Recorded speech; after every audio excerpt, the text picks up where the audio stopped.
Hello सांगमानी मु आज आपण मानक पई नहीं आछि पूरापूरी दमदार रेसिपीटे। एई रेसिपीर ना होची पालक उल्ली कारम। एटा भात रुटी परोटा संगे सबुथिरे पूरापूरी जमी जिवो। एटा स्पेशल तेलुगु आ तमिल लोकंकर स्पेशल रेसिपी।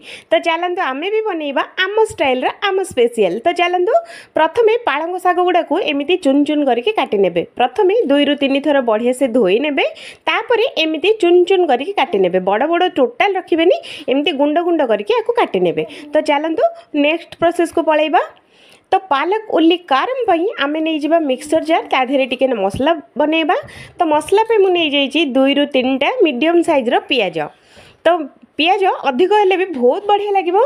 एठी आमे दबा अल्प टिके नाकू हमर रसुण रो चोपा थाई कि कुला गुडाक एठी आमे देई दबा। चोपा टोटल बाहर करबानी। तापरे आधा टीस्पून एठी आमे लंका गुंड देबा। तो आपण मैंने देखिकी लंका गुंडटा को कम बेसी करें।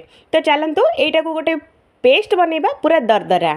तो देखो फ्रेंड्स, बेसी फाइन पेस्ट नहीं कि बेसी दरदरा नहीं, मीडियम साइज रो रखी। तो देखिपे एमती करके आपको पेस्ट बनैबे। तो चलतु नेक्स्ट प्रोसेस को पळेबा। पैन बसैबा, ता धेरे 2 रु 3 चमच तेल एठी आमे दबा। तेल एटा को अधिक टिके देले भी बहुत बढ़िया लगिबो। तो तेल टिके नाकू गरम हो सारा पर ता देहरे दबा अल्प टिके नाकू आमर सोरिष गुड़ा को बढ़िया से फुटापी छाड़ीदबा। तो देखते फ्रेंड्स, आम सोरिष गुड़ा को बढ़िया से फुटीगला। ता देहरे दबा 2टा आमर सुखिला लंका, गोटे कंचा लंका, अल्प टिके नाकू भृसुंगा पत्र देकी एगुड़ा को बढ़िया से फ्राई होगापी छाड़ीदबा। पैन टाक एमती टिके एपट सेपट करदेले एगुड़ा ऑटोमेटिक फ्राई हो। तो भृसुंगा पत्र गुड़ाक बढ़िया से फ्राई हो गलानी। आगुरी जो बाटिक रखी मो स्पेशल मसलाटा ये आम देदेबा। देकी मिनिमम 2 रु 3 मिनट पूरा स्लो मीडियम रे ए मसलाटा को कषिबा। टोटल हाई फ्लेम देबानी, पूरा स्लो मीडियम रे एटा को कषिबा जेपर्यंत आर पूरा कंचा स्मेल जाएनी। ए मसलाटा ही आधेरे पूरा रेसिपीटा। तो नियाती थरे बनातु फ्रेंड्स। तो मसलाटा आमर परफेक्ट पूरा कषि हो गलानी। तो देखंतु मसलाटा कषि हो गलानी, तेल भी साइड हो गलानी, माने मसलाटा पूरापूरी कषि हो गलानी। तो देखिपे फ्रेंड्स। तो चलतु आधे आम पकेबा किछि गुंड मसला। तो हाफ टी स्पून एठी लंका हलदी गुंड दबा, स्वाद अनुसार लूण एठी आमे दे दबा, हाफ टी स्पून धनिया गुंड एठी आमे दे दबा, हाफ टी स्पून एठी गोटा धनिया कुटा हेथो एठी आमे दे दबा। थिले पकेबे, नहले गरम मसला भी पके परिबे। तो एतक सबुतक बढ़िया से आमे मिक्स करि नबा। तो ये आम देदेबा। मिक्स हो सारा पर कपे आमर छोट छोट कटा होता आलू, गोटे कप ग्रीन मटर ये देदेबा। देकी एगुड़ा को बढ़िया से आउ थे आम गोलेबा।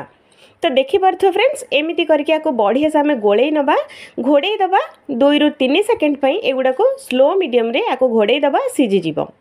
तो चलतु 2 रु 3 मिनट हो गलानी। आम आलू आ ग्रीन मटर केमिति होइछि देखिबा।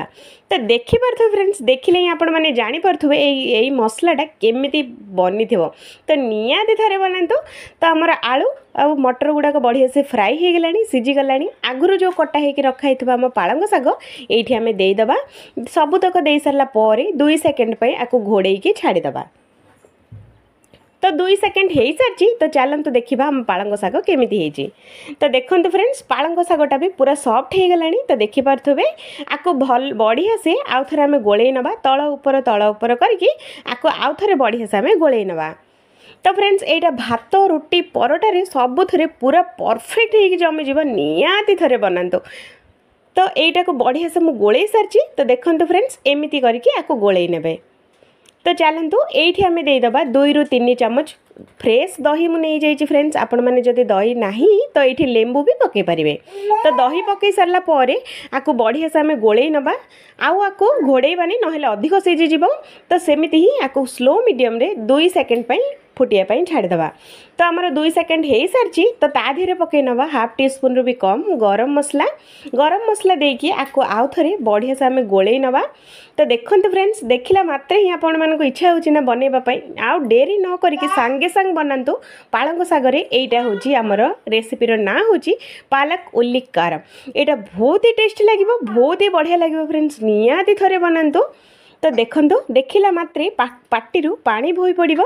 तो एते मजादार रेसिपीटे नियादी थरे बनाते फ्रेंड्स। टेस्टटा केमिति अछि जणैबा जम्मा भी भूलिबेनी। तो यहाँ भात रुटी परटारे सबुथिरे पूरा परफेक्ट होइके जमी जीवो। तापर आम पालक उल्ली कारम पूरा पूरी रेडी हो गलानी। तो चलतु आ गोटे प्लेट को आमे बाहर करनबा।